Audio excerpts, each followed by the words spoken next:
Oke, coba dipikirin ini. Setiap pagi kita lihat matahari nongol dari timur. Terus sore-sore, dia udah tenggelam aja di barat. Kayak udah jadi rutinitas kan? Tapi kamu pernah kepikiran gak sih sebenarnya apa yang terjadi di atas sana? Nah, kali ini kita bakal coba bongkar misteri perjalanan harian matahari. Nah, ini dia pertanyaan utamanya. Kita kan sering banget bilang matahari terbit atau matahari terbenam. Kedengarannya seolah-olah matahari itu yang jalan-jalan lintasin langit ya kan? Tapi apa benar begitu? Atau jangan-jangan justru kita yang bergerak?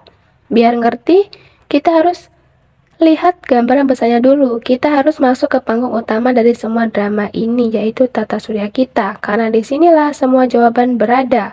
Nah, di sini nih petunjuk paling pentingnya. Coba deh perhatiin definisinya baik-baik. Kumpulan benda langit yang berputar mengelilingi matahari sebagai pusatnya. Ingat ya, kata kuncinya mengelilingi matahari. Ini aturan main yang bakal ngebantu kita mencari teka-teki ini. Dan di panggung raksasa ini ada banyak banget pemainnya. Tentu aja ada matahari sebagai pusat perhatian, terus ada planet-planet lain, ada satelit yang nemenin mereka, sampai ada juga asteroid, komet, dan meteoroid yang ikut meramaikan suasana. Oke, investigasi kita mulai dari sang aktor utama dulu, yaitu matahari. Apa benar dia yang keliling-keliling setiap hari, kayak yang kita lihat? Yuk kita cari tahu. Nah, ingat kan aturan main yang tadi, matahari itu pusatnya. Dia tuh kayak bosnya yang diem di tengah-tengah. Sementara yang lain pada muter-muter ngelilingin dia. Bukan sebaliknya, matahari nggak kemana-mana, dia cuma bersinar di tengah-tengah. Sekarang kita lihat para tetangga kita di tata surya. Gerakan mereka ini bisa ngasih kita petunjuk lebih lanjut. Gimana sih cara mereka semua bergerak? Kita mulai dari yang paling dekat sama matahari. Ada Merkurius, si paling dekat, terus Venus yang suka kelihatan pas pagi atau sore. Lalu tentu aja bumi, rumah kita, dan di Mars, si planet merah. Mereka semua planet-planet berbatu yang ada di lingkaran dalam tata surya. Kalau kita jalan-jalan lebih jauh lagi, kita bakal ketemu para raksasa.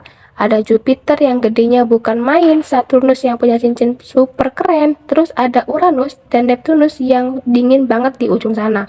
Walaupun mereka raksasa, mereka semua tetap menurut sama aturan.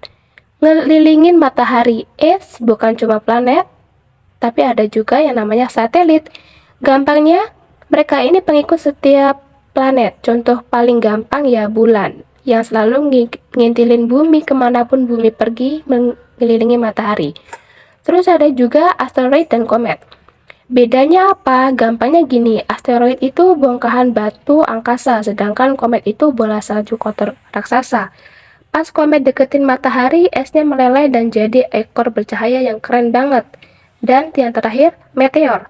Nah, yang sering kita sebut bintang jatuh, itu sebenarnya bukan bintang, itu cuma serpihan kecil dari asteroid atau komet yang kebakar pas masuk ke atmosfer bumi. Keren ya? Oke, semua pemain udah kita kenalan, ya semua petunjuk udah kita kumpulin. Kita tahu matahari itu pusatnya dan semua yang lagi ngelilingin dia. Sekarang waktunya kita jawab pertanyaan awal kita. Jadi gimana setelah kita lihat cara kerja seluruh sistem ini? Kira-kira siapa yang sebenarnya lagi jalan-jalan? Matahari atau justru kita yang ada di bumi? Jawabannya dari tadi sebenarnya ada di depan mata kita.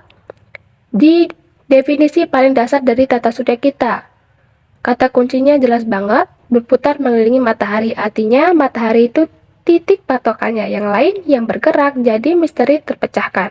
Jawabannya jelas banget, ternyata bukan matahari yang jalan-jalan di langit kita, tapi rumah kita sendiri, planet bumi, yang ternyata nggak bisa diem.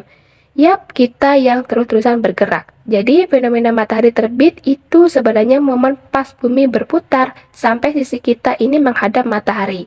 Terus matahari terbenam, yaitu pas bumi muter lagi sampai sisi kita ngebelakangin matahari. Semua ini cuma ilusi optik yang keren banget, yang disebabkan sama gerakan kita sendiri. Sekarang kita jadi tahu kalau kita semua itu sebenarnya lagi melesat di luar angkasa dengan kecepatan gila-gilaan.